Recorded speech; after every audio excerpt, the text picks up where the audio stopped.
So ఒకప్పుడు అంటే ఏదైనా వెయిట్ లాస్ కానీ అసలు ఏదైనా దేనికన్నా కూడా బాడీకి సంబంధించి ట్రాన్స్ఫర్మేషన్ ఏదైనా కావాలి అనుకుంటే ఎక్కడికన్నా ఫారెన్ వెళ్ళాలి. కానీ ఆ ఫారెన్లో ఉండే మెషినరీ ఎక్విప్మెంట్ అంతా కూడా సో మన సౌత్ ఇండియాకి తీసుకొచ్చేసారు మీరు. వరల్డ్ వైడ్ వచ్చి బెస్ట్ మెషిన్స్ ఏమైనా ఉన్నాయో ఏ కంట్రీలో ఉన్నాయి, ఇప్పుడు యూఎస్ నుంచి వచ్చేసాయి, యూరోప్ నుంచి వచ్చి ఉన్నాయి, ఈవెన్ యూరోప్ నుంచి ఇటలీ నుంచి కూడా ఒక మెషిన్ వచ్చింది వీనస్ ఇది. సో ఇవన్నీ చాలా machines world wide the best అంటే FDA అప్రూవ్డ్ ఉంటే దాన్ని పోయి మేము వెళ్తాం.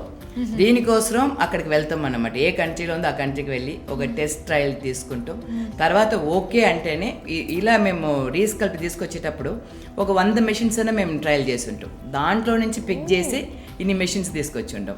ఏదో ఒకటి ఇది పనిచేస్తా తీసుకొచ్చేది వాళ్ళు చెప్పే దాన్ని బట్టి ఇది కాదు, మేము ట్రయల్ అనమాట. నేను ఉంటేనే అన్నిటికీ ట్రయల్ చేసుకోవడానికి రెడీగా ఉంటాం. ఎందుకంటే స్కిన్ అయినా హెయిర్ అయినా బాడీ అయినా మనం మళ్ళీ కరెక్ట్ చేసుకోవచ్చు అని ఒక నమ్మకం ఉంది.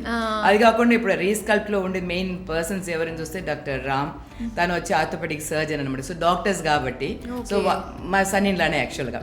సో తను నాకు హెల్ప్ చేస్తూ ఉంటారు. ఓకే ఇది ఓకే, ఇది ఓకే, ఇది సైంటిఫిక్గా ఇది. మా డాక్టర్ కూడా ప్లాస్టిక్ సర్జన్ కాబట్టి తను కూడా డాక్టర్స్ కాబట్టి సో వాళ్ళ సలహాలు చాలా ఉన్నాయి నాకు దీంట్లో.